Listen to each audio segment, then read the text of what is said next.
የኢትዮጵያ የፍቅር ወንጌል አማኞች አብያተ ክርስቲያናት ኅብረት ዓመታዊ አንድነት ፕሮግራም ሰኔ 19 2018 ዓ.ም በቤዛ ኢንተርናሽናል ቤተክርስቲያን አዳራሽ ተካሂዷል።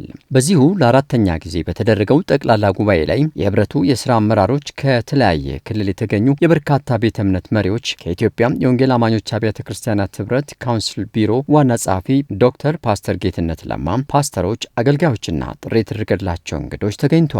መርሃ ግብሩ በጸሎት ከተከፈተ በኋላ በቤዛ አገልግሎት ቤተክርስቲያን መዘምራን አምልኮ ከተካሄደ በኋላ ፓስተር ዳኛቸው ኃይሉ የጊዜውን መልእክት አካፍለዋል።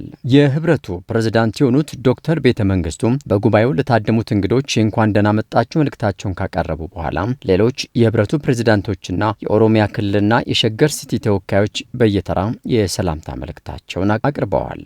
የኢትዮጵያ የወንጌል አማኞች አብያተ ክርስቲያናት ካውንስል ጠቅላይ ጸሐፊ ዶክተር ፓስተር ጌትነት ለማ በበኩላቸው ባሰሙት ንግግር እግዚአብሔር የአገልግሎት ራዕይ ሰጥቶ የጠራን አገልጋዮች ሁላችንም ወደ መሰዊያው ስንቀርብ የእግዚአብሔር ፈቃድ ምን መሆኑን ማወቅ ቀድሞ ይጠበቅብናል ካሉ በኋላ አሁንም ወደፊትም ጥሪያችን የጌታን ወንጌል ለሁሉ ለማድረስ የሚሽነሪነት ተልዕኳችንን በትኩረት መወጣት ይጠበቅብናል ሲሉ በአጽንኦት ተናግረዋል። በመጨረሻም ጉባኤው በጋራ የምሳ ፕሮግራም መርሃ ግብር በማከናወን ፍጻሜ ሆነዋል።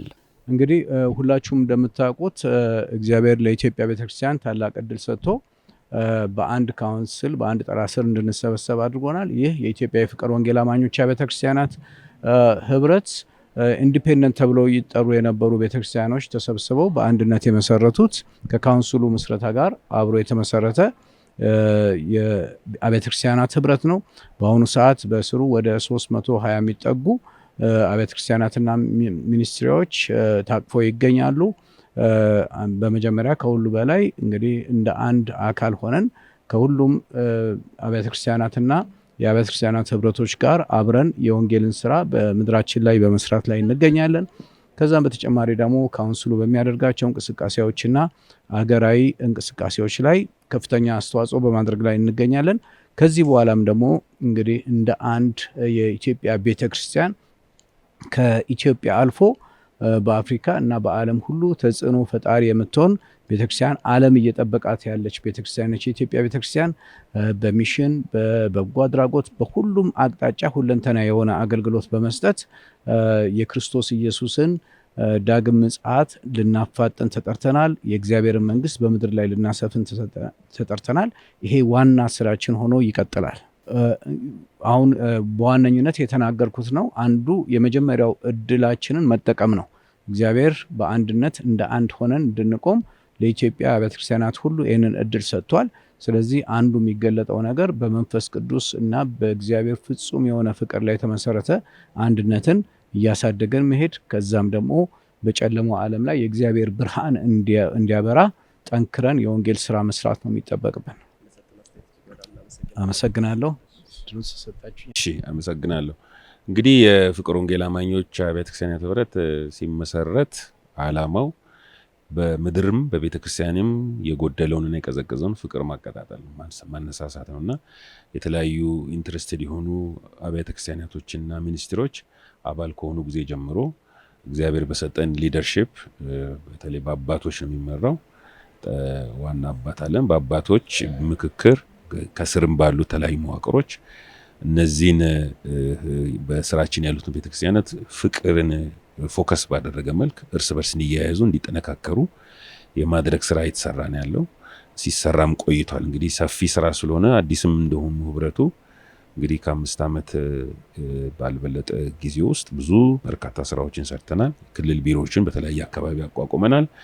ለዛም ደግሞ ተገቢ ሆኖ ለአመራር ሰጥተናል። የተለያዩ እክሎችም ውጣ ውረዶችም ገጥሞናል። እሱንም ቻሌንጅ እየተጋፈጥን እንደገና እያስተካከልን በቅርበት ከካውንስሉ ጋር እየሰራን ከካውንስል ቢሮ ጋር እየሰራን ችግሮችን ለመቅረፍ ሞክራል። የኛ ዓላማ ከሁሉ ኅብረቶች ጋር በአንድነት መስራት እንደገና ጥላችን ከሆነው ከካውንስሉ ጋር ደግሞ በጋራ በጥንካሬ ማገዝም መስራትም ነው የኛ ዓላማና ይህንን እያደረግን ነው። እንግዲህ በርካታ ስራ ስንሰራ የቆየ ነው። በጉብኝት ስራ ነው። እንደገና የተለያዩ ስትራቴጂን በመንደፍ ነው።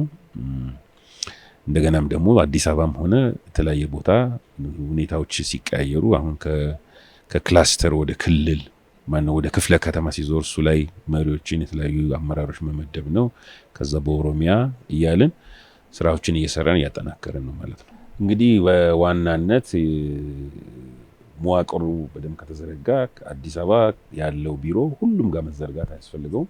ግን በየክልሉ አዌርነስን በመፍጠር የወንጌል ስራ እንዲሰሩ በጋራ እንዲሰሩ ከግል ስራ የጋራ አሁን አንዳንድ ቤተክርስቲያኖች በጣም ጠንካሮች ናቸው ወንጌል ስራ ላይ እና ግን ያንን በማስተባበር ሲነርጂ በመፍጠር በጋራ በክልል ላይ ተጽዕኖ እንዲፈጥሩ እናግዛለን። ከኛ ህብረት ውጭም ከተለያዩ ህብረቶች ጋር በጋራ ሆነው ወንጌል ስራን ትኩረት በመስጠት ወንጌል እንዲሰሩ እናበረታታለን። ቢሮም ዋናው ቢሮም በዚህ ስራ ላይ ይሳተፋል ይሰራል ማለት ነው። ጠቅላላ ጉባኤው ለስንተኛ ጊዜ ተዘጋጀ?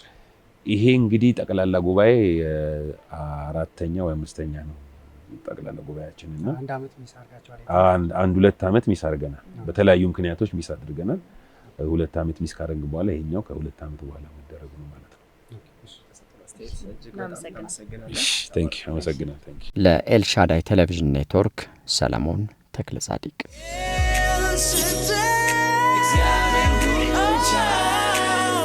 El Shaddai.